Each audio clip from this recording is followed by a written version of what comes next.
So how do you position your substantive content to attract the attention of the news media?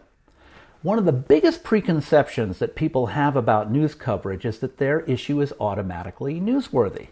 Because it's a worthy issue, that's an important issue, and of course because you are involved, you know a lot about it, obviously that's newsworthy. But it's a mistake to assume that will attract news coverage.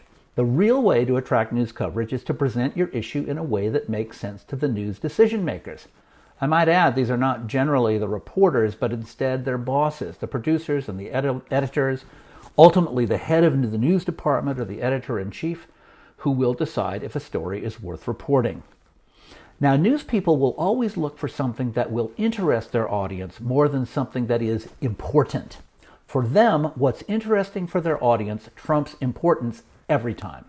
And because they are highly competitive businesses, news organizations know a lot about their audiences. They spend a lot of money on audience research. They know exactly what audiences expect and what they want.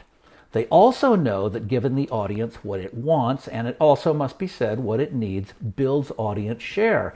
And that's how they make the very expensive business of covering the news sustainable and profitable. So, what are they looking for?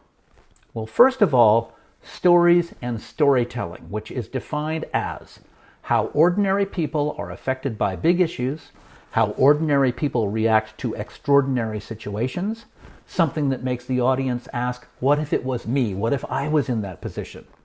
Something new, something unusual, something that breaks a stereotype, an unforgettable image, especially sound or moment, something that touches their lives directly. Now, news organizations know that increasing audience share and market dominance is built on good storytelling. So my question to you is, how many of these characteristics does your issue have? I'm guessing quite a few. But the main point here is, how are you expressing your issue to that very special, specific target audience, the news media?